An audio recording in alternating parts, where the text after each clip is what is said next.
Michael DiLeonardo, also known as Mikey Scars. The government says he's a high-ranking member of the Gambino crime family.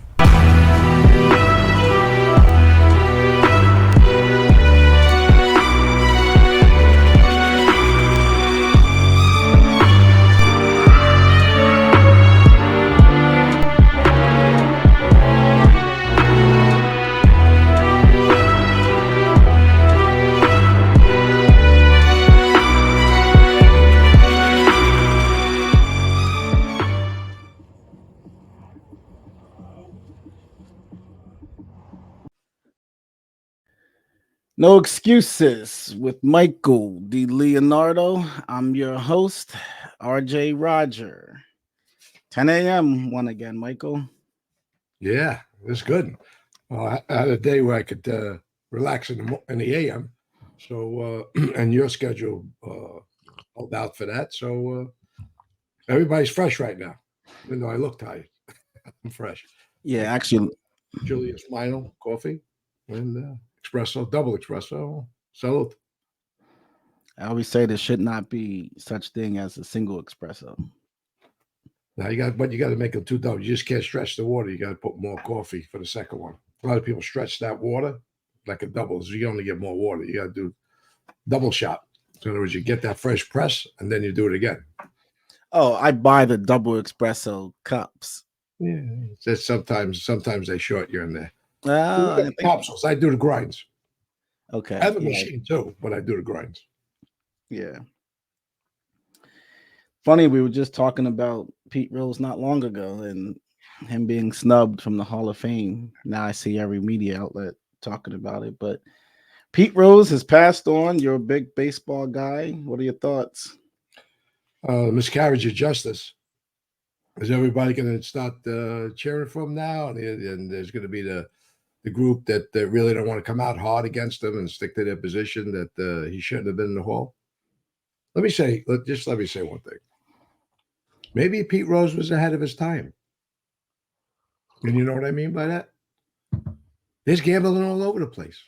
Every pitch, watch every playoff game, every game during the year. If I could watch 162 Yankee games, I'm there. I watch every game. And that's been forever. Now it's proposition bets, exotic bets, or who's going to hit a home run today, who's going to get more than three extra base hits, all these crazy statistics and the odds that people gambling. It's a disgrace that they didn't, the minute they started that they didn't put something in motion to get this guy in the Hall of Fame. Like I said, Pete Rose, he gambled. Maybe he was ahead of his time. Maybe he foresee the future. Right? You don't think baseball players bet on themselves? You really don't think that? You don't think in football players don't bet? We're all human beings. It's because they put a number on with some kind of shirt that they call a jersey.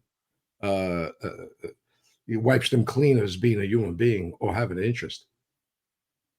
You know, we play ball in the street. We bet on our own team. We played for money. We played softball games for money. Big money at times for that time. $1,000 a game, $1,200 a game, $500 a game was even a big game, a big pot in the 70s. People gamble. That's why it's casinos all over. How could and I've seen some comments, and I get what they say to a little point. How could you be so unforgiving of a guy who just gambled when the same people that are criticizing him gambled themselves for the most part? It's like the temperance movement. Lips that touch liquor shall never touch mine, all those women. Meanwhile, the husbands were drunks and they were still with them. So, I really, really feel bad that he didn't get his moment in the sun. It's a thing where it brought a little reality to me today, too. Because you never know. Did they expect this guy to drop dead? He dropped dead, right? He died. He just died. There was no opportunity for anybody. I think he did a photo shoot a day or two before, from what I read. So you never know what's going to be tomorrow. And for them to hold out to an 80-year-old man was a disgrace. Major League Baseball has another black eye. They covered up the steroids. They covered up drugs early on. There's guys like Steve Howe, great pitcher, was a Yankee for a while. And I think it was 7 or 9 times he was suspended for cocaine use. We're a forgiving society. You forgive him. Baseball forgives him. The world forgave him. I forgave him. Everybody's doing cocaine at that time. He's a human being, like I said, just puts a jersey on with a number on it. So to be so unforgiving as a society for a guy who gambled, I mean, he wasn't a child molester. He wasn't a rapist. No, I say it all the time. It's I don't understand, especially when you said about like the women stuff and everything. It must be some type of this human condition. We judge everybody else's actions much harder than we judge our own. Like that quote I said to you yesterday is a quote I heard one day. Um, don't be a lawyer for yourself, but a judge for everyone else. And that's 90% of people, I think. Everything they do wrong, they have a lawyer excuse for. They justify, they argue why it's okay or why they didn't do it or something. But for everybody else, they just hit the hammer and they just condemn everyone else. It's really something. So you know what? That's why I like the name of our channel. It's No Excuses. I think it speaks volumes on the way we think and the people on here think. That quote you just had about being a judge and a lawyer, is there any way you could paste it into this pre-record and just keep it up there and let it sink into people? Because there may be a little lesson for everybody not to be quick in judgment of others when the hypocrisy may lie deep within you.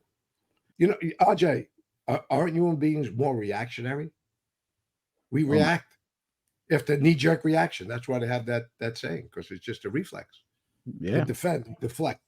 But if you stop and think about it, you have to assess yourself first before you jump on somebody else's things. So And it's usually the people that got the most dirt or the most judgy. Humans like to feel better than each other a lot, and that's what causes it. It's like, well, if you did something that you don't like about yourself, you feel this need to find someone that did something worse, and then you can just say, well, I didn't do that, and now your whole analysis of yourself is looking at what that person did because that's worse than what you did. And that's how a lot of people are. They're justified.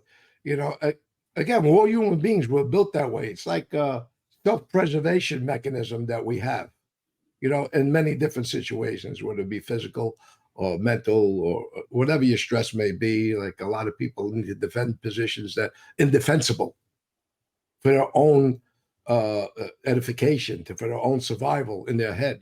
Maybe they can't handle the truth within their head, so they make it up, pathological lying, etc.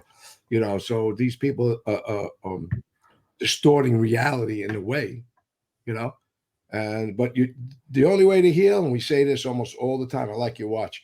The only way we heal is to own it, bring it to yourself, accept as much as you can. You know what? Others will see that and they'll respect you more than just about. I'm not going to say everything, just about whatever you did. That's why I kind of lost some of my love for this genre, because that's one thing that this gets underneath this. It's a lot of judgment from viewership in this genre, not so much on our channel, but and especially from people that really have no understanding of what they're even talking about, never spent a day in the kind of life that guys in the mob come from, and they really cast a lot of judgment. It's really strange. They can just sit back and analyze it and think about it, but a lot of judgment that goes on here. Well, there's certain guys out there. I think I know where you're going with something that just came out. But there's certain guys that analyze, and sometimes the analytics, again, not from the experience, not from for personal animus to somebody or personal like for somebody, tend to skew facts. So that happens out there, and perfect example is Gravano, or should I say Gravano, because this guy is still distorted, and he has a long reach. He definitely has a long reach, right across the pond, so to say. But that's okay. It's fair game.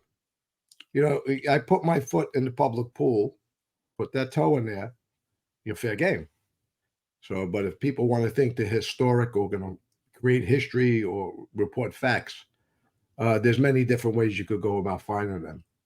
But when you're influenced or you have a business arrangement with somebody, right, it tends to skew your historic value and your historic input into something.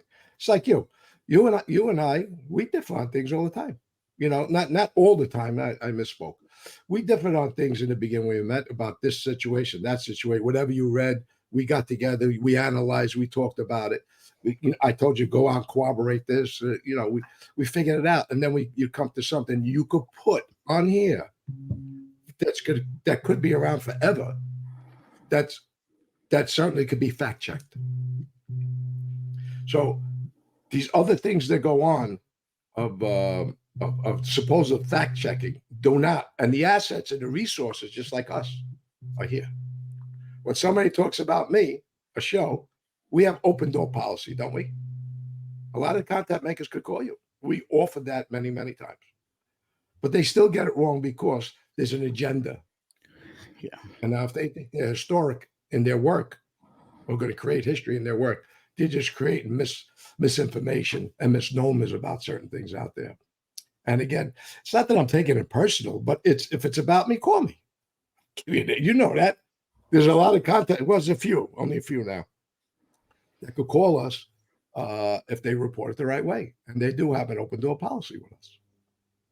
So it's just a little concerning that there's agendas out there with people. And it's seen, we've gotten, the show privately and openly have gotten comments that this was an attack job. And I don't think it was an attack job. Oh, it was. See, we don't. You know what? I'm not taking it as an attack, but it's the intent that I judge. I'm not an idiot, so I don't fall for the hey, like the opening salvo of. I know what that when people do that. You're not getting over on me because you do a little. Oh, we respect the chat. Listen, if you did, you make a phone call, right? So if I know what people are doing. No one knows this stuff more than I know it. I know what this is about. So the intent, you can say, oh, we're a history, blah, blah. No, the intent is to throw something out there with the goal of sabotage. Period. Because for one reason, if I saw it on a more balanced way, then I wouldn't think anything. Like the first one that he made. Okay, fine. Why don't you go through Sammy's cooperation agreement? Why don't you go through his trials? But when you do it on one, now it looks like you have an agenda. And when you happen to be in bed with the guy who you're in opposition with, now it really looks like you have an agenda. But you know what, RJ? I can accept that because we're in the public forum. I know the slings and arrows could come this way. I'm not worried about it. We have full disclosure here. I don't run away from anything. And this was no breaking news that's what happened. When I got out on bail, I was asked to capture a couple of people, none of which were Frank Cali. Well, that's the part that annoyed me. So anyway, this is what I'm saying about the misinformation that's readily available to a guy like him. It was taken so out of context, and I typed it in his site, and I says, "Good work, but you need to be tweaked." And I don't think he was happy with that. He says, "Well, it's a transcript." Well, the transcripts are often wrong. There's typos in them. People have to listen to them. This was again. This is not a cop out. Just the truth. That was created in November. I believe it was November of 2002. Frank Cali don't get pinched in 2008. Find one crime for a guy who wasn't supposed to show up at that meeting. Find one crime that he was charged with from that conversation. There is none. It was 6 years later. And this is where the misleading takes place. And the guy who has that show knows better. And that's where you're going. And again, I could take that volley. It don't matter. But if you're going to be a historic channel that put things in its right place, 6 years later, to his own information, Frank Cali was arrested. That was a government pleading to the court. It's snippets taken from a conversation that Frank and I had that day, 6 years prior. So when the government takes pleadings, you think they're going to take all the nice stuff and the other stuff out? This was the worst that they took. DiLeonardo, that's the move. That's this little Jojo, referring to Jojo Carrazzo, Cali, and DiLeonardo. I've got some advice for you. Run for the fucking hills. These guys are bad buys, Frank. Yeah, now I see the move. Think about it. If you read what's there, that's the worst. What was it? Talking about other people? Not other people's crimes. No crimes were committed there. They took the worst. If they were going to hurt Frankie with a crime that him and I committed together on tape, it would have been, that happened in 2002, 2003, he would have been arrested.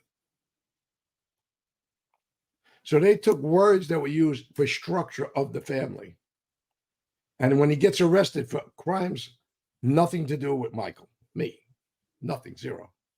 Later on, 6 years later, he gets arrested. But they used that tape to introduce whether it was for bail, a denial of bail, or a sentencing, part of his sentence. I'm not too sure which one it was. But they used that to show Frankie's involved in the mob. But let me, more breaking news. Being a member of Cosa Nostra is not a crime. It's not a predicate act to anything. It just shows their structure. Now, anybody could take weight on that, but that's up to the judge to decide. But he can't think of it as a crime. So again, it's not a cop-out. I'm just trying to put things in context, how somebody could take this and make it look like something over there and then put it all together. Didn't happen that way. And there's other things on it. I don't want to go through his whole tape, his whole thing, but there's tapes that are wrong. I'll give you one other thing. Where anywhere does it say that Johnny Rizzo was in the administration of the Gambino family? He knows better. He's done shows on Gambino administration at that time. But he puts Johnny Rizzo in the administration of the family. That one of the men behind the elevation of Staten Island Captain Johnny Rizzo to the Gambino family administration. Regarding Johnny Rizzo being promoted to the administration of the family, DiLeonardo tells Cali to run for the hills. That's why I said if he would have called you, RJ, you would indulge him and say, what do you think about this transcript? And we may have helped him with it to decipher it. Because it's not what it is. There's typos in there. There's a stenographer. And then there's how somebody wants to interpret it to a judge. Johnny Rizzo was never part of administration. Johnny Rizzo was not an acting captain at that time. Frank Cali was the acting captain for Jack D'Amico at that time. I had Johnny Rizzo taken down for Pete Gotti and put Frank Cali there as an acting captain because Frank Cali and I will like this. I like Frank a lot. I pushed to make him even a captain. I just got pinched. So there's so much in there, like I said, not to decipher and go through this whole thing, but I want clarity for everybody on here to say, you know, it's a transcript. Doesn't make it right. I read my transcription. How many things were wrong in there? But one word, with or in, with the administration or in the administration, one word changes history. And that's what was done. He made Johnny Rizzo an underboss. He made Arnold Squarteri in 2002, just got the job as underboss. He made him nothing. They took him down. What? So it's really something that, again, you know, and I understand it was a hit piece in your mind and other people because I got a lot of support, and you know, through our channels, our open-end channels that said, you know, they seen it because they know, but it doesn't bother me. But the only thing that bothers me is the fact that he's being influenced by a guy, right?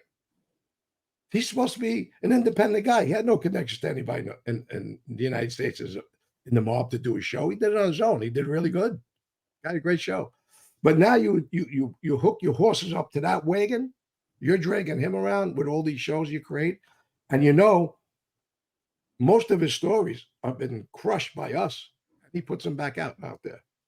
So you're taking bad stories negative stories, misfact stories, and you're regurgitating them on your site, which he did with Sammy, and now led to two things. The first time he was in our site for 3 or 4 days trying to clear that up without commenters, not with us, without commenters, which I appreciated. I really did that to try, because she knows at that time, after we came out with our video, how transcripts and information could be wrong. So he's done it twice. Lightning struck twice. He still hasn't learned to make a phone call. But that's his product. It reflected directly on me, and I know you were very upset, and a lot of other people were, but I wasn't. You keep stepping on landmines. Him, not you. Just call. We'll give you the answer. When it's about me, give me a call. I can tell you about me. There's no secret of breaking news. I wore a wire and all this other stuff. Maybe one day I'll get into the whole transcript. If we could get it. But I think it'd be an eye opener, because it's not the way. It wasn't a sting operation for Frank Cali. It was something else. Yeah, it's just, for me, see, it ain't really anger. It's just like, I guess for me, because he was one of the guys I respected. I used to tell you that all the time. Yeah. He was probably like the elegant guy. I gave many glowing remarks on OC Shortz. Did. And I don't know why, but he's doing sleazy shit, in my opinion, now. But hey, it brings, when you do this kind of stuff, the world turns on you. That's why he's another one that's down, like, his views were up here and now he's all the way, he's down. He's another guy down 80% of his viewership. But when you start doing stuff that, when you let people lead you around, when you start doing stuff that has an agenda, you lose sight of what your original mission was, which was to be a fact-finding historical channel. And when you go ahead, step out of line, people turn away very quick in this genre. And I've seen it with many channels.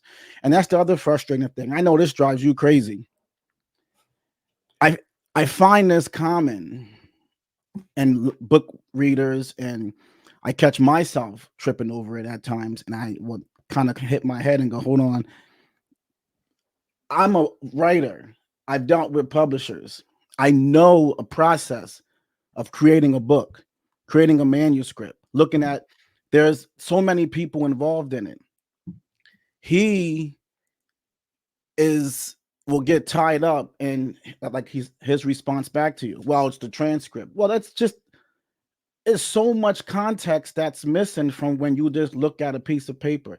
There's another big name author who has a big book that has a big mistake inside of it. And you told him, well, he goes, oh, well, that's what I read over here.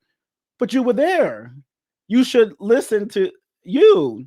But they published it anyway. And now, so a guy like OC Shortz will read that book and go, well, it says it in here. Well, that doesn't matter. Just because you read something reading something lacks a lot of context. We learned that with the Gotti tapes when we went through what John was saying on the tapes.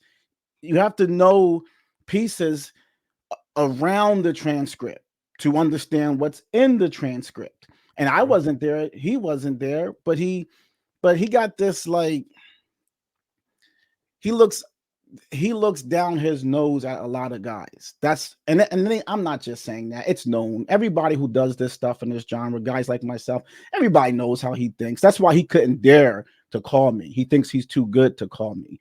He can't dare to collaborate with someone, to work with somebody, to do anything, because he thinks I'm OC Shortz or whatever. But that's why he's kind of disappearing right now. So, well, he's got the major manipulator. He's got the demon who lured him in. That guy is good.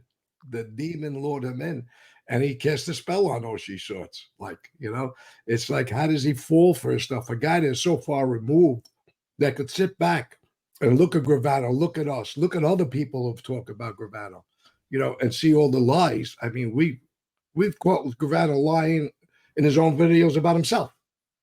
It's clear cut. How do you not detach or disconnect, untether yourself from a guy like that. But he seems to have gotten stronger. And again, if it's over, an ego or money, that's on him. But when you're going to talk about us or something, and I know directly, we'll answer it. Again, this is not an attack on him. It's just I have to explain a little bit because a lot of people, I wasn't going to answer it all, and you know that. But I feel like the people that follow us so strongly need a little bit back. And again, yes, I did come out from bail, and I wired up, but it wasn't Frank Cali was not a target, and it doesn't make it right or wrong. Frank Cali, me wiring up, right or wrong. If anybody wants to think that's more egregious than anything else, that's okay. That's okay. It's them to judge, and I go along with that. But when you rat, you rat. You cooperate, you cooperate. Doesn't matter if you had a wire or you understand what you hand up. It's the same thing. People want to say, well, you're entrapping your friends. Well, when you get up on the stand, you put your hand up, and you may send them away. It's the same thing. Just so you're making your evidence stronger. So I get it. I get both sides. And we had to answer this just a little bit to just to give our people that are loyal to us, not our detractors, something. And our detractors, if they can open their mind and keep an open mind, maybe that'll change their mind a little bit as to say, here's a piece of paper, read it. It may be wrong. The author, like you said earlier, in a book or a court document, may write something that's wrong or misinterpret a tape. Now, how many tapes in history were misinterpreted? You think when somebody creates, and the government creates a transcript, they're going to put all glowingly things in there? No. The typos go to them. The inaudibles go to them to interpret. That's why they put expert witnesses on the stand to say, what does that mean? Well, in this case, I'm the expert witness because it was my tape. I was there. I was doing the talking. He had the open door policy to speak to you at all times. And you know what? Being the tape was referred to us, we would have answered it for him. And he would have had a really good show because it could have been a good one. When I was on Black Handprint, him and I had a much better, like we would just kind of talk over comment section. I think a few emails we would share, but he always viewed himself as the big man on campus. And I get to work with the guy that by all measurable standards, and OC put a poll up, by any measurable standard in this genre, you're viewed as the most credible, period. Not just in the genre, but in general, you're viewed as when you speak, you tell the truth. OC, I work with the most credible guy. You work with the least credible guy. So that's how I look at it. Enjoy. Enjoy making up history while I'm making history. So that's how I look at it. Well, we said this on one of the last shows. Well said. You could be revisionist in history, which it's a shame because he's adopting the other guy's philosophy and fantasies, or you could recite history like we do. I think we end on that note. Revise or recite. And I'm going to plagiarize that from one of our commenters, one of our family members, who shot that out to me about a week ago or 2 weeks ago. And it's stuck in my head. Thank you. What else we got? What'd you think about Pete Rose did his I think the last interview supposedly, or one of the last he did, was with Cosa Nostra. Joey Molino. When he did an interview? Yeah, Joey put it out, I think, this morning. Oh, I didn't see it. Yeah, Pete Rose, he interviewed with Joey Molino. Really? I gotta watch it. Yeah, I have to watch. Is it on YouTube or is it Patreon? It's on YouTube. I saw it pop up on my phone this morning, and it says something like his last interview or something. Well, you know what? Let's go give promotion to Pete Rose and Joey for this one, because that's probably going to be a real good one. And look what the corner that Pete Rose had to go into to have comfort zone, right? Instead of being with Hall of Famers, he's with other Hall of Famers on another side of the judicial system.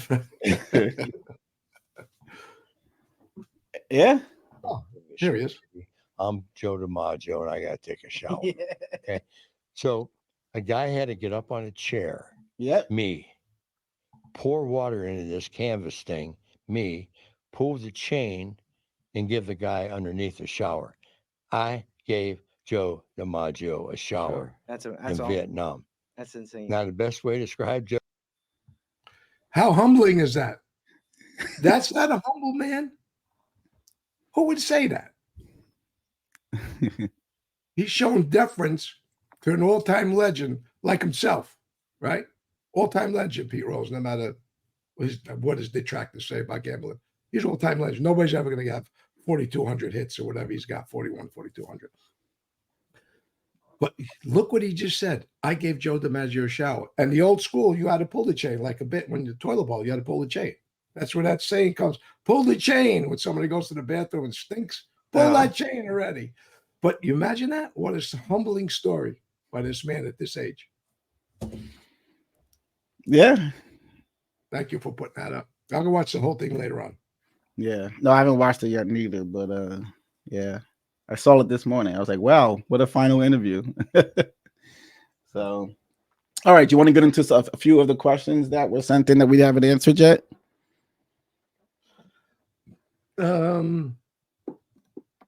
What did I tell you earlier I may have for you? Oh, yeah, that's right. You said you have a surprise for me. Yeah. You didn't say what it was, though.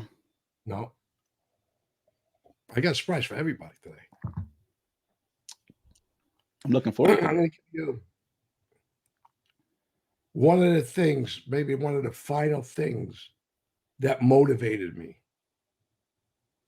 to come on here. Not you, not Mikey, Louis Melito, Mike the Bat, several other things, degrading people's families. When Sammy first came home, and I'm going to tell you the essence of this guy's who he really is. And whatever I'm going to tell you right now, like always, I'm going to try to do it as verbatim as possible because this is a couple of years. This is right when he first came home from jail, this last case. We'd be on the phone, and he knows how close I was with his in-laws. And I'm going to apologize if this reaches them because I wasn't going to say this because it may be hurtful.